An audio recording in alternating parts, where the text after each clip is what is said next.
Sí, ya de una vez. Bueno, continuando con las exposiciones, vamos a dar la bienvenida al ingeniero Jorge Fernández Daher con su exposición que es la implementación de centrales eólicas, componentes y tipos de redes. El ingeniero es ingeniero industrial con opción electrónica de la Universidad de la República Uruguay, actividad laboral relacionada con ensayos, mediciones e investigaciones y desarrollo en área de media y alta tensión. Participó en la conferencia de normas tanto a nivel local en Uruguay como internacional a través de la IEEE. Como también ha desarrollado actividades como docente tanto en Uruguay como en diversos países, Chile, Perú, Bolivia, Costa Rica, México. Le damos la bienvenida.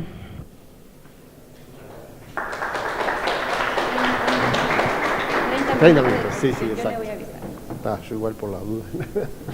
Bueno, buenas tardes a todos.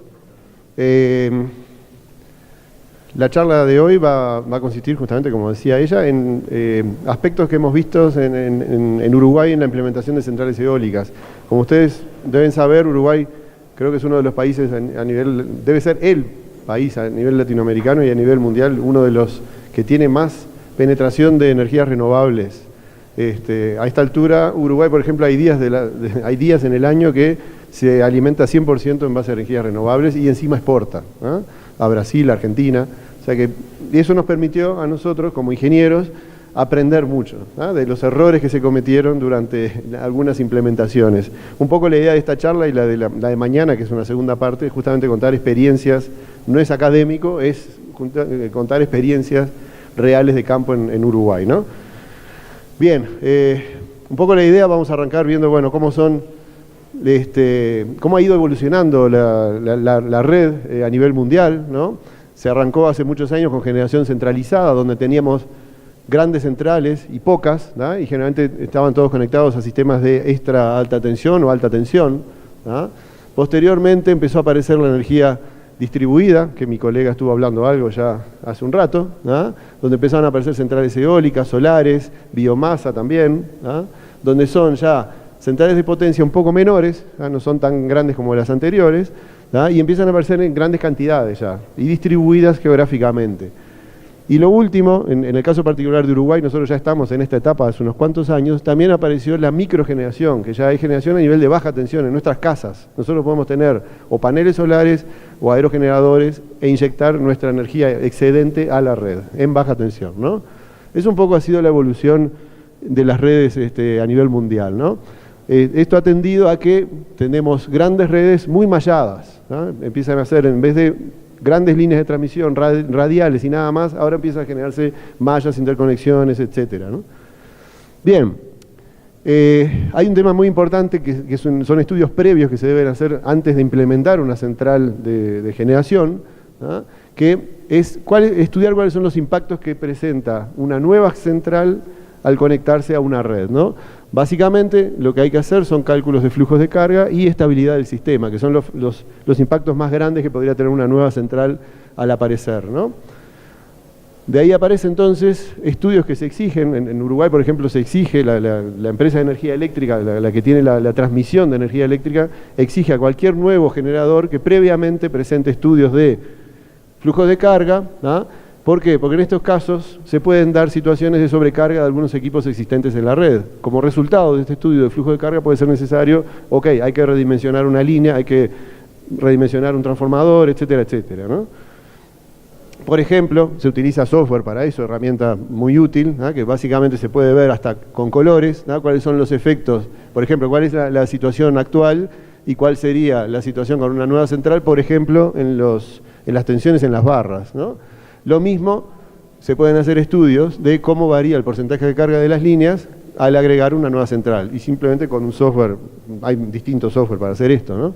Es una herramienta bastante útil. Básicamente, lo que se sugiere, por lo menos en Uruguay, ¿no? Es utilizar normativa internacional. En caso particular, se utiliza el IEEE 1547, ¿no? Que justamente esta norma indica cómo se realizan esos estudios, o cómo se deberían realizar esos estudios, ¿no? Como decíamos recién, una central de generación puede tener impactos como sobrecarga de equipos. Los sistemas de protección hay que revisarlos todos porque cambian todas las coordinaciones de protecciones, por lo menos en la zona de influencia de esa nueva central, y los niveles de corriente de cortocircuito también cambian, por eso hay que hacer un nuevo estudio de protecciones también. Y también tiene efectos sobre la regulación de tensión y la administración de la potencia reactiva en la red. Y un punto sobre el cual nos vamos a dedicar mucho más tiempo es el tema de la calidad de la energía. Uno tiene la idea de que generalmente estas cosas son ruidosas, meten ruido, hacen que la calidad de la energía sea peor. En realidad en Uruguay se ha dado el caso contrario. Cuando se aparece una central nueva de generación eólica o solar, los niveles de calidad tienden a mejorar, no a empeorar. Bien, vamos a ir básicamente a una descripción de cómo está armado un parque eólico. Tenemos las unidades generadoras por sí mismo, un sistema colector de media tensión, la subestación elevadora, el puesto de conexión a la red pública y a veces, generalmente se precisa una línea de alta tensión nueva o agregada, Por ejemplo, yendo al caso de las unidades generadoras, la tecnología actual, aunque eso está cambiando, obviamente, andamos en potencias nominales del torno de los 3 megavatios, aunque si uno empieza a ver la información de los distintos fabricantes, ya hay disponibles de 8 megas, o más incluso. Normalmente la salida de tensión hasta ahora, y con estas potencias anda entre los 600, 660, 690 voltios, aunque obviamente a medida que empieza a subir la potencia de 3 megavatios a 10 megavatios ya deja de ser conveniente usar baja tensión y se pasan ya directamente a media tensión, son generadores de media tensión. Los rotores generalmente son de 3 palas y andan en ese entorno de largo, 40-50 metros, permiten una regulación del ángulo de inclinación. Todo esto tiene que ver con la eficiencia de la máquina, justamente tienen orientación no solo de la nacelle, sino las propias palas también para optimizar el uso de la energía eólica, Las torres normalmente son metálicas, aunque en Uruguay han aparecido algunos casos de torres de hormigón, por la facilidad de que en nuestro país disponemos de hormigón, y las alturas andan entre los 80 y 100 metros. Todo esto, ojo, estamos hablando de estas potencias, A medida que sube la potencia, todo esto cambia. Lo que se entiende por góndola o nacelle, generalmente tiene una cubierta de fibra de vidrio. Lo que uno ve de afuera es una cubierta de fibra de vidrio, nada más. Adentro está toda la maquinaria. Y bueno, y ahí arriba están todos los componentes principales, y ahí qué componentes están van a depender de cada fabricante. Vamos a ver algunos ejemplos. Por ejemplo, puede tener caja multiplicadora o no. Hay algunos tecnólogos que prefieren no usar cajas multiplicadoras, dicen que tienen ventajas de mantenimiento mecánico porque no existe. Los generadores son todos alternadores trifásicos, y lo que hay sí es mucha electrónica. Hoy a esta altura, cualquier aerogenerador tiene una tremenda presencia de electrónica de potencia. Tenemos convertidores que convierten la frecuencia e incluso fijan los niveles de potencia activa y reactiva, lo que se ve de afuera del aerogenerador. Después, otros componentes, tenemos los transformadores de potencia, que son los que van a elevar la tensión de salida, como decía, del orden de los 600 voltios a la tensión del colector, que es media tensión. Estos transformadores pueden estar ubicados arriba en la góndola o a nivel de piso. Eso también es una elección que depende de cada fabricante, no quiere decir que uno sea mejor o peor que otro. Obviamente todos tienen desafíos y ventajas y desventajas distintas. Los cables de potencia que conectan la parte de arriba, donde está el generador, al piso, porque de alguna manera yo tengo que transmitir esa potencia, y también, dependiendo de dónde está ubicado el transformador elevador, estos cables pueden ser incluso de baja tensión. Bajan mazos de cables de baja tensión desde arriba hacia el piso. O media tensión. Si el transformador ya está arriba, entonces lo que baja es media tensión y no baja tensión. Obviamente estos mazos de cables deben permitir el giro de la góndola, porque como ustedes entenderán, esto tiene que orientarse, y normalmente soportan hasta 3 giros completos. O sea, uno piensa que el cable se va a romper, pero sin embargo admiten hasta 3 giros completos sin que pase nada. Tiene obviamente sistemas de control que una vez que se llega a los 3 giros dan vuelta para atrás para desenroscar el cable, etc. Son máquinas muy sofisticadas, si uno las mira con cuidado, tienen varios puntos muy interesantes. Bueno, después tenemos también lo que son las celdas de media tensión, que son todos los aparatos de maniobra y protección, que me permiten proteger ese punto de la red. Y generalmente estos equipos sí están ubicados a nivel de piso.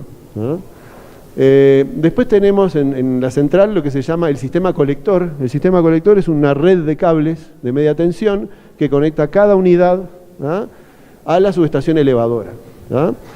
Entonces tenemos ternas de cables de media tensión enterrados bajo tierra, directamente bajo tierra en zanjas, no se hace ninguna canalización especial, directamente en tierra, y ahí se entierran los propios cables de potencia, el cable de tierra también, porque esto no se olviden que es una gran subestación, que ahora vamos a ver el tema de las mallas de tierra, es importante por las descargas atmosféricas, y también incluso se entierra ahí la fibra óptica para las comunicaciones. Todos estos equipos están intercomunicados, hay información que viaja. La subestación elevadora es justamente la que eleva la tensión del sistema colector, que generalmente es media tensión, en torno de los 30 kilovoltios, a la red de transmisión, que puede ser 150, 220, etc. Depende de lo normal en cada país.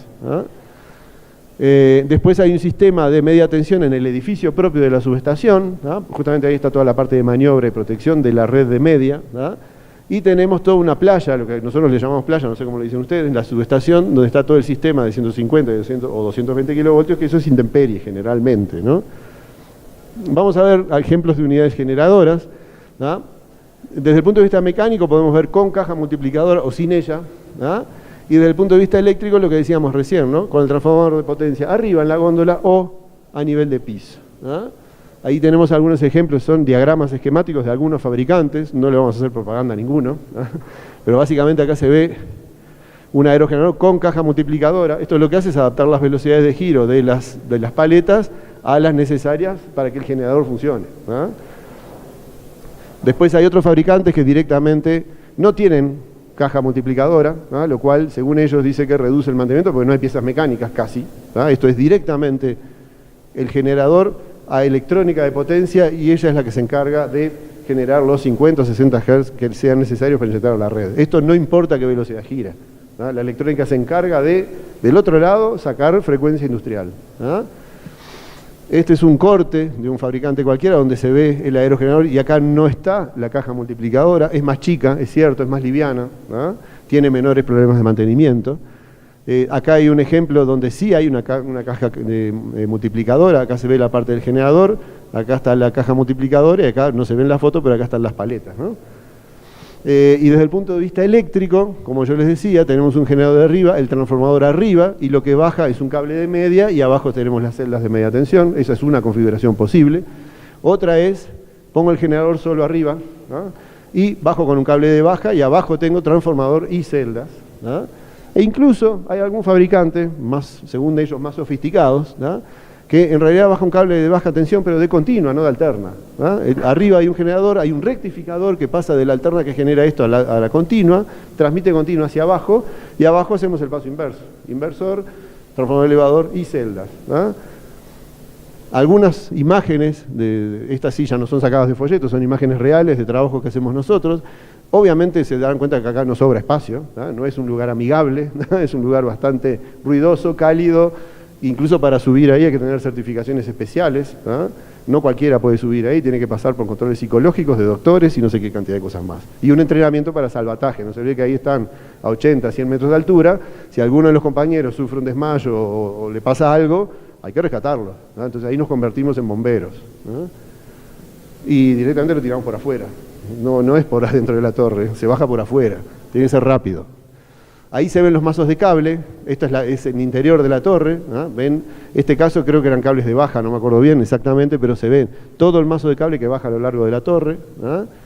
Estos son ejemplos de estaciones a pie de molino, donde están las celdas, los transformadores, ahí se ven las celdas de media tensión, los transformadores, estas son metálicas, las que vimos recién, estas otras son de hormigón, pero en realidad básicamente es lo mismo, es una subestación elevadora.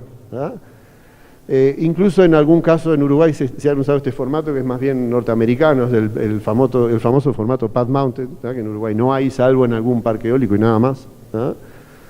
Después hablando de estaciones, nosotros tenemos en cada extremo de una línea de transmisión hay que poner una estación, forzosamente. Cada estación entonces representaría un nodo del sistema eléctrico. Para los que hacen simulaciones en software, cada estación sería un nodo.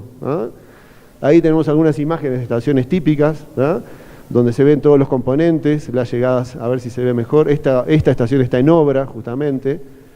Acá vemos, bueno, justamente el último de los aerogeneradores, acá viene la línea, si se ve acá la torre, la línea de transmisión, y acá está la estación que inyecta la energía del parque eólico.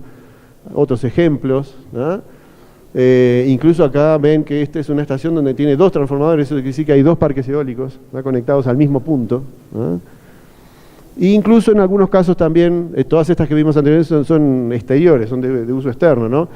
También se puede pensar en lugares donde el área, el metro cuadrado es caro, entonces se utilizan, en vez de grandes superficies donde está todo expuesto al aire, estaciones GIS, que son estaciones blindadas en gas a presión, ¿no? Eso lo que hace es reducir el espacio.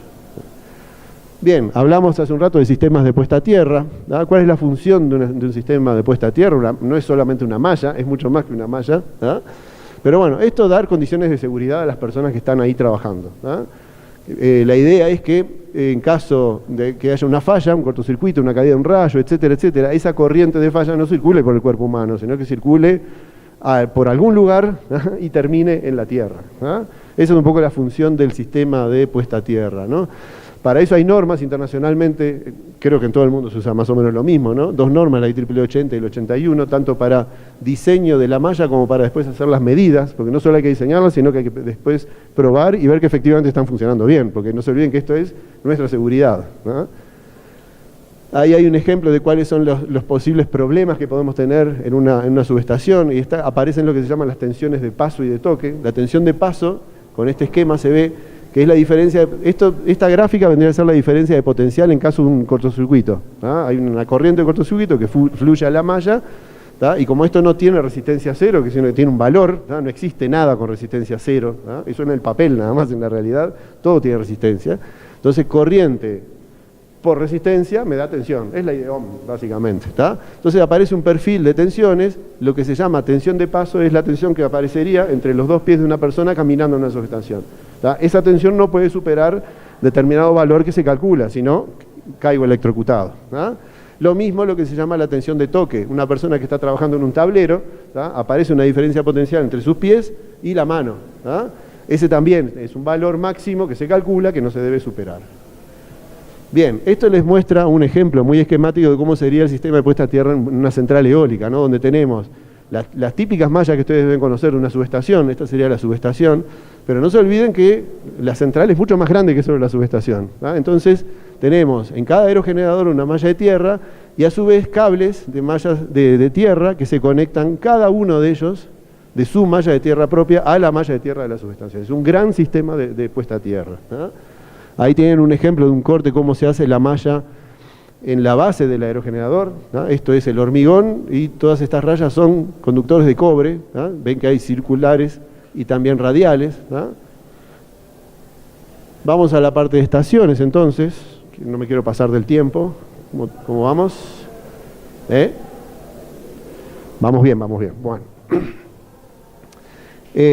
Hay distintas configuraciones, no vamos a entrar en mucho detalle porque esto ya es entrar, nos llevaría mucho tiempo a ver, pero bueno, las estaciones de transmisión tienen distintas configuraciones, ¿tá? Desde barra simple hasta barra doble interruptor, etcétera. ¿Cuál es la diferencia entre ellas? Las más sencillas son las más baratas, pero son las que permiten menos flexibilidad en la operación, ¿tá? Las más caras, ¿tá?, son las que tienen más equipos y me permiten una flexibilidad muy grande en la operación.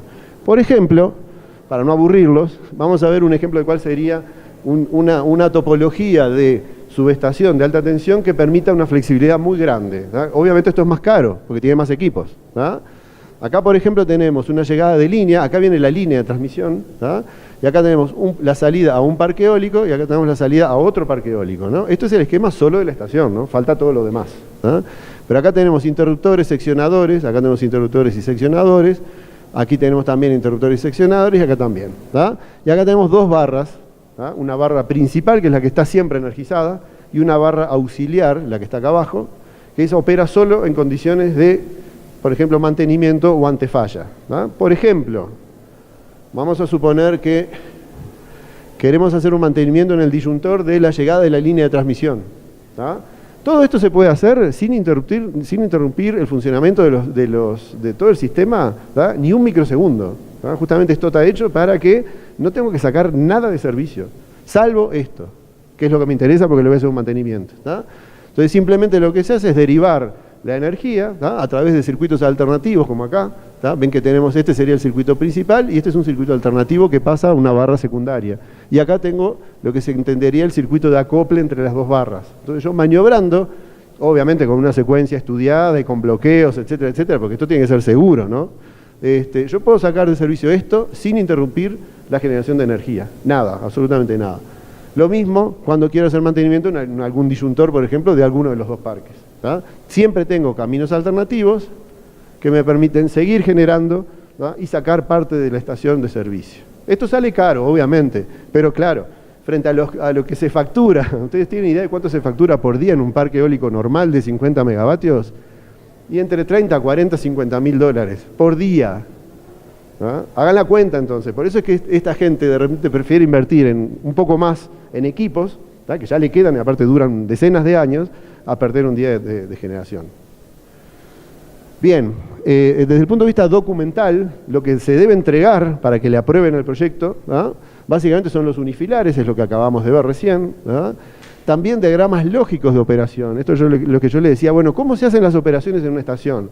Eso hay que documentarlo todo y esto tiene que estar aprobado por la empresa de energía eléctrica. Pues si la empresa de energía eléctrica ve que en alguna de estas operaciones hay algún riesgo, directamente no me deja hacer nada, ¿no? Y otra gran parte de la documentación que es muy importante por temas de seguridad es toda la parte de bloqueos. No vamos obviamente, no podemos entrar en detalle de ver qué es cada una de estas cosas, ¿no? Pero es información de cómo se cablean las cosas. Los bloqueos son siempre cableados. ¿Tá? Todavía hoy no se trabaja mucho en las cosas digitales, no se confía mucho en las cosas digitales a nivel de transmisión. Entonces todos estos son cables reales e interruptores reales. ¿Tá? Entonces lo que se hace es hacer interconexiones con cabeza, pensando, para evitar, por ejemplo, que uno pueda poner una parte de la instalación a tierra cuando está energizada. O, por ejemplo, operar un seccionador cuando por él está circulando corriente. Sabemos que no se puede hacer. Es el disyuntor el que abre corriente, no un seccionador, ¿no? Bueno, eso es toda información de proyecto que se debe entregar, ¿no? Una vez que la central está funcionando, ven que hemos ido recorriendo distintas etapas, ¿tá? También la empresa de energía eléctrica lo que dice, bueno, pará, vamos a hacer ensayos a ver si realmente todo lo que tú dijiste que en papel que se iba a cumplir, a ver si realmente lo cumple. ¿Tá? Y ahí entonces aparece toda una serie de ensayos y verificaciones, etcétera, que eso ahí sí depende de cada organismo, cada país, etcétera, etcétera. ¿No? Básicamente la idea es garantizar un nivel de calidad bueno, ¿no?, que responda a consignas del despacho de carga. El despacho de carga le dice permanentemente, vayan a 10 megavatios, bajen a 5, suban a 30, dame reactiva, sácame reactiva, etcétera. Eso se hace automático. No hay gente, en las centrales estas no hay gente, todo se maneja en forma automática, ¿no? Eso hay que verificarlo, ¿no? Y cuando tenemos condiciones anómalas, las cosas fallan, ¿tá? A veces una línea de transmisión tiene un cortocircuito, algo, ¿tá? La central tiene que poder responder de forma adecuada frente a una falla, ¿no? No propia, sino de la red, ¿no? Bien, seguimos. Hay normas, no vamos a entrar en detalle, pero aquí si quieren después se copian toda esta lista de normas, se las leen, ¿tá? Y son expertos en ensayos en centrales, ¿tá? Hay muchísimas normas, acá ven algunas, sigue, ¿tá? Y básicamente la norma más importante, porque básicamente todos los ensayos apuntan a ver esto. ¿Dónde está el sistema de interconexión? Que es justamente lo que me relaciona, este es el sistema de interconexión, es lo que me relaciona la red pública con la central de generación, el aerogenerador, el panel solar, etcétera. Acá en el medio está lo que se llama el sistema de interconexión, y es el que se ensaya cuando uno va a hacer ensayos en una central. ¿Ah? Algunas de las exigencias en Uruguay, ¿no? La empresa de energía eléctrica es estatal, se llama UTE, ¿no? Es monopólica en transmisión y distribución, pero no en generación, ¿no? Por eso apareció todo esto, porque ahora hay generadores privados, ¿no? Entonces UTE, como es monopólica en transmisión y todos estos parques se conectan a transmisión, lo que hace es generar documentos, convenio de uso, que está basado en normas internacionales, y lo ha ido modificando a lo largo del tiempo, porque todos aprendimos, ¿no? Incluso la empresa de energía eléctrica también aprendió. Antes no había una sola central eólica en Uruguay, hoy está lleno. Hubo un proceso de aprendizaje, ¿no? Es necesario tener un interlocutor técnico, acá están los ingenieros, ¿no? Hay un ingeniero que tiene que hacerse responsable por la instalación, e incluso tiene responsabilidad penal, ¿no? Si algo pasa, ¿no?, y él firmó, ¿no?, y se demuestra que fue por culpa de él, va preso, ¿no? Allá se es muy exigente en eso. Es más, se firma un documento de asunción de responsabilidad. El tipo lo que está haciendo es, bueno, ok, si pasa algo voy preso, lo firma, ¿no? Algunas de las cosas, no vamos a entrar tampoco en mucho detalle, pero por ejemplo, condiciones anormales de frecuencia, qué es lo que pide, bueno, según el tiempo que dure y la frecuencia, qué es lo que tiene que hacer, la regulación de las protecciones también. La parte más interesante, me parece que por eso quería concentrar un poco más en esto, es la parte de calidad, ¿no? Porque como decíamos hoy, todos sospechamos que estas centrales generalmente meten ruido, y no es así, ¿no? No es así, por lo menos en base a la experiencia nuestra, no es así, ¿no? Entonces lo que se hace es medir flicker, ¿no? Armónicos de corriente y huecos de tensión. Por lo menos eso es lo que se está haciendo hoy en Uruguay, ¿no? No es lo único, ojo, se pueden medir otras cosas, pero hoy, hasta ahora estamos midiendo esto nada más, ¿no? Medida de variación de la tensión en el arranque y otros ensayos, ¿no? Vamos a ir a lo medular. La parte de flicker, se mide 2 flicker, el flicker a corto plazo, que se integra cada 10 minutos, y el flicker a largo plazo, que se integra cada 2 horas, ¿no? Y se miden 2 condiciones, con la central fuera de servicio, como dice acá, sin aporte de la central, porque la idea ¿cuál es? Es medir, bueno, ¿qué nivel de flicker tengo yo en ese punto de la red? Porque no todo el flicker me lo está inyectando la central, capaz que yo en la red ya tengo flicker, ¿no? Entonces no le voy a echar la culpa al generador. Entonces lo que se hace es primero medimos sin aporte de la central, ¿no? Y después sí medimos con aporte de la central. Y ahí se hace una cuenta, ¿dónde? Ah, no la puse, perdón. Bueno, hay una cuenta según esta norma, que justamente hace la diferencia entre los dos valores de flicker. Y se compara con un límite. Si está por debajo del límite, ok, está bien en flicker. Y si no, alguien va a tener que hacer algo para bajarlo, ¿no? Ahí se muestra cómo se hace la medición. En realidad se exigen equipos bastante sofisticados según normas internacionales. Acá hay un ejemplo de una instalación donde no se ven muy bien los detalles, pero bueno, uno tiene que dejar el equipo instalado ahí durante un tiempo. Básicamente son 7 días y 7 días, 14 días en total, ¿ah? Después la parte de armónicos de corriente, se exige que se mida hasta el armónico 50, integrando cada 10 minutos, ¿ah? Y se calcula la tasa de distorsión de la demanda también, y se comparan los límites de armónicos según esta tabla que figura en la norma IEEE 519. ¿Ah? Y básicamente lo que se pide es que estos armónicos tienen que estar por debajo de estos límites por lo menos el 95% del tiempo que estuve midiendo, ¿ah? De esos 7 días, el 95% del tiempo tiene que estar por debajo de esos límites. También en la parte de huecos o picos, ¿ah? Acá ven, por ejemplo, una central que no presentó ningún fenómeno extraño, ¿ah? La zona blanca es la zona correcta, ¿ah? Acá tenemos duración del fenómeno y amplitud de la tensión, ¿ah? Esta zona blanca es la que está correcta, esto está mal, estos serían sobretensiones y estas serían subtensiones, ¿ah? Y acá tenemos un ejemplo, estos son ejemplos reales, no está sacado de folletos. Acá tenemos una central donde se ven eventos, acá es más, dice 11 eventos y estos son todos subtensiones, ¿no? Eso está mal, ¿no? Hay que corregirlo, ¿no? Por ejemplo, estos también son casos reales, acá se ven las 3 tensiones y se ve que acá algo pasó que hace que la tensión dejó de ser sinusoidal, ¿no? Está bien, por un periodo muy corto, es subcíclico, pero algo pasó, ¿no? Y esto cuenta como un evento, ¿no? Este es un ensayo de variación de tensión en el arranque, ¿no? Estamos con la tensión, con la central fuera de servicio, se le da orden de arranque y uno midiendo las tensiones ve que tiene una variación. En este caso en particular fue una subida de tensión, pero puede ser una bajada de tensión. Justamente la idea es medir a ver qué pasa, ¿no? ¿Qué más tenemos? Acá tenemos también otro ejemplo real donde se ve la tensión en el arranque, son 5 veces que se hace, por eso tenemos 5 nubes de variaciones de tensión. Y bueno, ahora vamos a la parte más fotográfica. ¿Cómo andamos de tiempo? 2 minutos, bien, bueno, que esto es lo más entretenido, creo.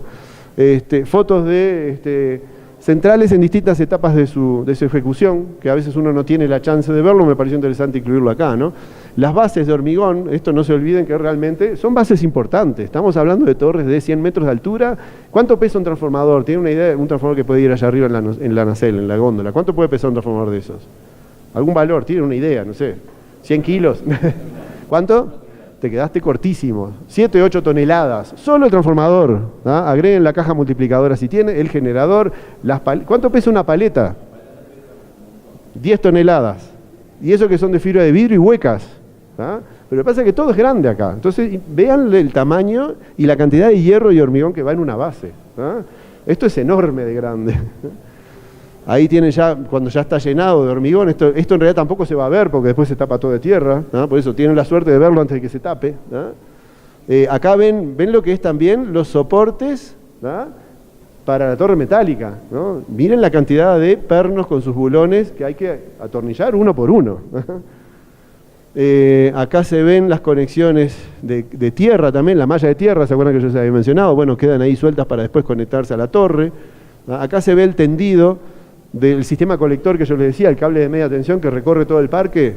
Bueno, en realidad esta es una foto desastrosa. Acá estuvo muy mal tendido, vino una lluvia, ¿no? Y desmoronó los costados. Esto realmente fue un desastre. Esto está muy mal hecho, ¿no? No se hace así. Aún cuando llueve no puede pasar esto. Esto fue una muy mala ejecución, ¿no?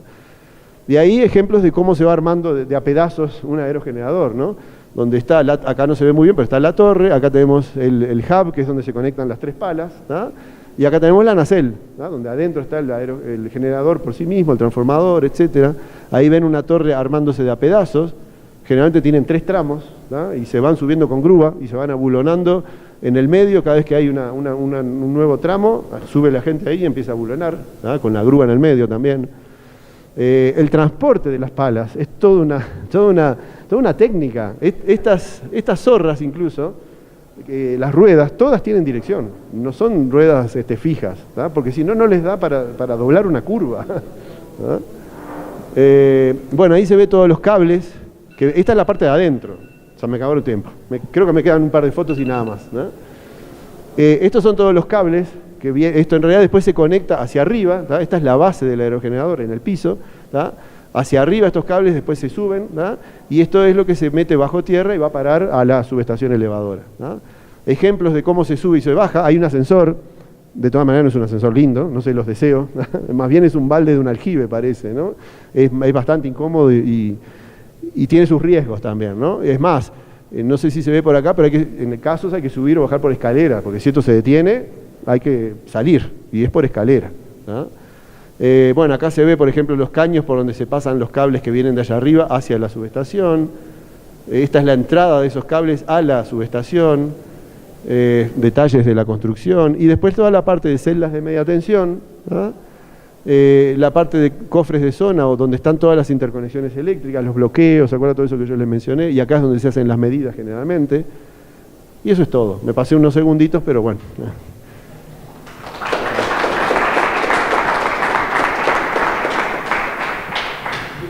Muchas gracias. Damos inicio a la ronda de preguntas. Buenas tardes, sí. Lo que yo quería saber, y bueno, en la experiencia que ustedes tienen allá en el Uruguay, ¿no? Primero, no sé en cuánto tiempo han logrado tener, de no tener ninguna estación eólica a tener todo un campo eólico. Y segundo, ¿qué mediciones de planificación han tomado para la decisión de dónde poner una torre eólica, ¿no? ¿Qué parámetros se tienen que cuidar? Y si hay alguna media mínima, por lo menos, de cantidad de viento, de velocidad de viento que deban de tener. Perfecto, entendí. A ver, mirá que yo tengo mis años y me olvido. La primera pregunta era ¿cuánto tiempo? Ahí está. Acá hay 2 tiempos, ¿no? Uno es un proyecto solo. ¿Qué tiempo de ejecución lleva desde que se inicia el movimiento de tierras hasta que está en operación? Pero eso es un solo parque. Un solo parque normalmente, si estamos hablando de 50, 100, 150 megavatios, y debe llevar 1 año y medio, 2 años en total. Esa es la duración total de la obra, ¿ah? Ahora, si tú me preguntás el otro tiempo de cuánto nos llevó a nosotros como país arrancar de cero a tener lo que tenemos hoy, y eso en realidad no es un tema muy técnico, eso en realidad depende de decisiones políticas, ¿tá? En realidad lo que dijo el gobierno en su momento: cambiemos la matriz energética, ¿tá? Entonces empezaron a sacar licitaciones y licitaciones de compra de energía. O sea, las licitaciones allá no era te compro una central, no, yo te voy a comprar energía, vos privado, hacé lo que quieras, pero me vas a cotizar tantos megavatios a tantos dólares durante tantos años. Entonces fue una decisión política más que nada. Y lo que nos llevó a nosotros en Uruguay, y habrán sido 5 años en total, ¿no? En 5 años arrancamos en cero y hoy tenemos excedente. Es más, hoy por ejemplo están topeadas esas centrales. Si una central tiene una potencia nominal de 100 megas, hoy la UTE le está diciendo no me genere más de 80 porque no tengo nada que hacer con esa energía sobrante. Es cierto, es así. Por eso se está exportando también, ¿no? Tu segunda pregunta era...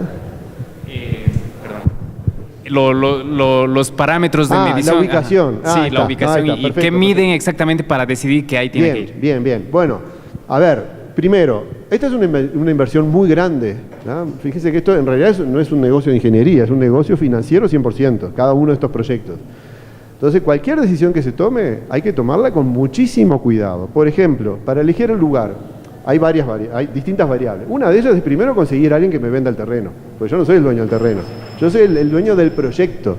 Entonces, generalmente lo que se ha estilado en Uruguay es contratos de arrendamiento. Ustedes saben que Uruguay es muy ganadero y agrícola, entonces lo que se hace, se arregla con un dueño de la tierra que tiene vacas o planta cosas, le dice, bueno, dame un pedacito en cada lugar donde yo tengo un aerogenerador, yo te pago un alquiler por ese terreno durante X cantidad de años y se arregla así. No hay ninguno de estos proyectos es tierra propia, no existe eso. Sería demasiada suerte, justo yo soy el dueño de un proyecto y encima tengo tierra, y en el lugar donde hay viento. Claro, eso no existe. El otro parámetro importante justamente es lo que tú decías, la medición de viento, porque yo no puedo poner un aerogenerador en cualquier lado. Entonces lo que se hace, y hay empresas que se dedican exclusivamente a eso, y su negocio es medir vientos. ¿Cuánto lleva una medición de viento?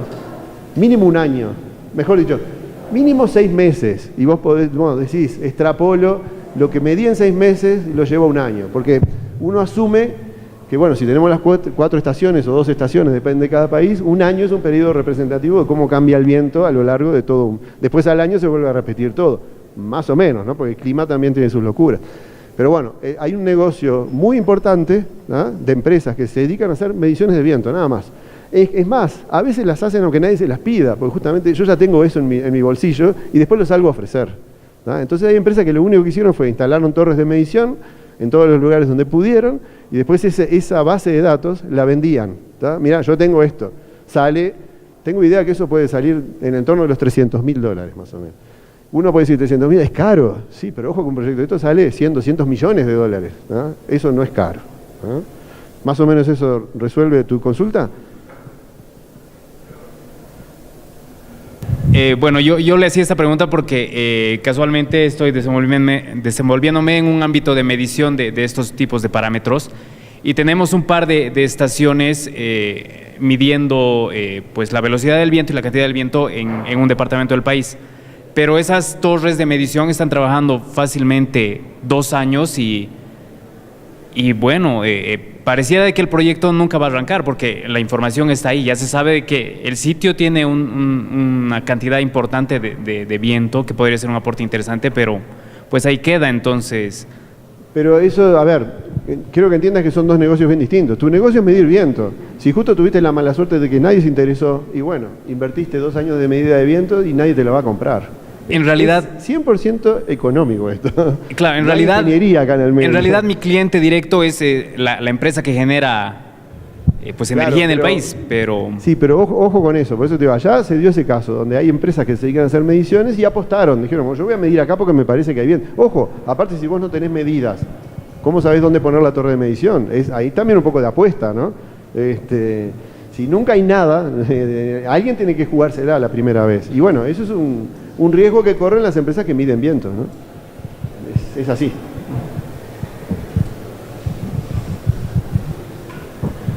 Buenas tardes, Jorge. Solo para acotar un poco lo que pregunta el compañero, he visto que en Brasil te piden 3 años de medición de viento y lo que tú tienes que entregar para que es el E90, ¿no?, que son la energía generada anualmente al 90% de probabilidad.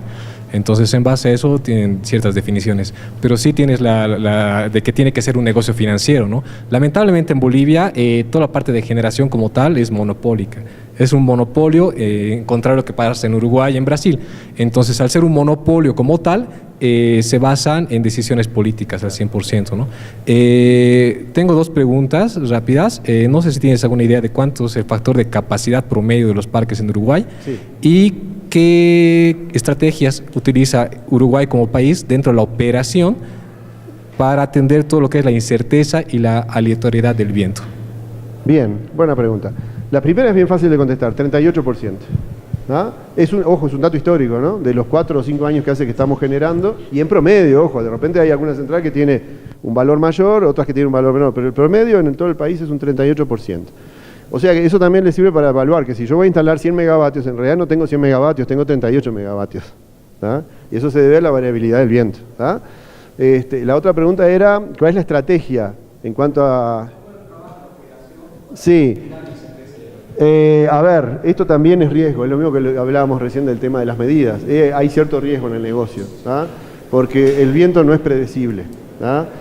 Lo mejor que se puede, ojo, yo no soy un especialista, yo lo hablo porque muchos de estas empresas son clientes míos, ¿no? Pero lo que sí he escuchado es que ellos tienen, también hay otro negocio que es justamente hacer previsiones de viento. Hay empresas que se dedican a eso nada más. Su negocio es, yo te vendo, ¿no?, una predicción de viento, ¿no? Ahora, lo que yo he visto que lo mejor que se puede lograr son 4 o 5 días, nada más, ¿no? Pero ¿para qué lo usan eso? No tanto por el tema del negocio en sí, porque en definitiva, si hay viento, y si no hay viento, no hay viento y no me importa si lo puedo predecir o no. Es un tema de facturación. Cuando hay viento facturo, cuando no hay viento no facturo. Pero ¿para qué lo utilizan las empresas? Para realizar tareas de mantenimiento. Porque no te olvides que si vos tenés que hacer una tarea de mantenimiento, algo tenés que sacar de servicio. Y estoy perdiendo de facturar, ¿tá? Entonces justamente, nosotros hacemos tareas de mantenimiento en este tipo de centrales y nosotros estamos siempre esperando que nos digan, vengan mañana que no tengo viento, ¿tá? Entonces uno tiene que estar medio listo para salir corriendo. También pasa que a veces estás trabajando en una central de estas y el dueño está arriba tuyo diciendo, che, mirá que cambió la previsión de viento y dentro de 2 horas voy a tener viento, vayan cerrando, y vos tenés que cortar todos los trabajos. O sea, eso es un poco el uso que se hace de la previsión de viento, nada más. Es para es operación y mantenimiento bien puntual, nada más. La segunda parte de esta exposición, donde va a hablar el tema de operación y mantenimiento cabalmente. Entonces, quedan invitados. Ahí tal vez pueda responder un poco más las preguntas que tienen. Ahí capaz que vemos algún detalle más de operación y mantenimiento, pero básicamente es esa la respuesta.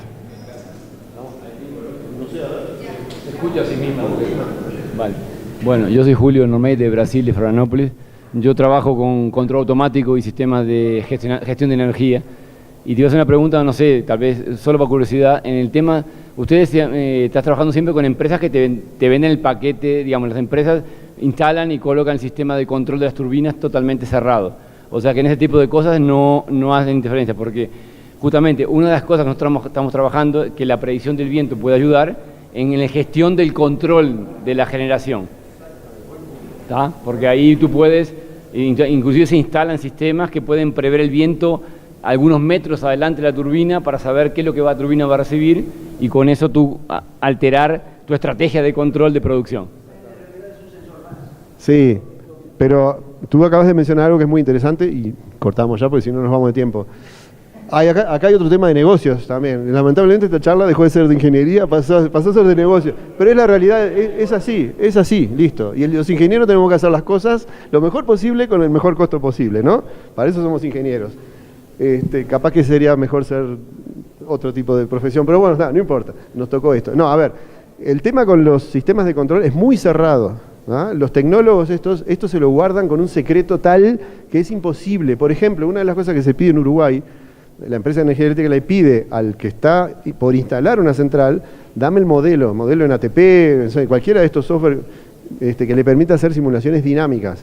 ¿Ustedes no se imaginan el trabajo que da para que un tecnólogo le empiece a liberar información a la empresa de energía eléctrica? Le libera lo mínimo como para que UTE haga sus cálculos y simulaciones y nada más. Estrategia de control, no tenemos ni idea de lo que hacen. Capaz que lo hacen, ojo, no digo que no, pero afuera de esa empresa no te enterás, no tenés acceso a nada. Es secreto de Estado. ¿Estamos? Bueno, muchas gracias, ¿eh?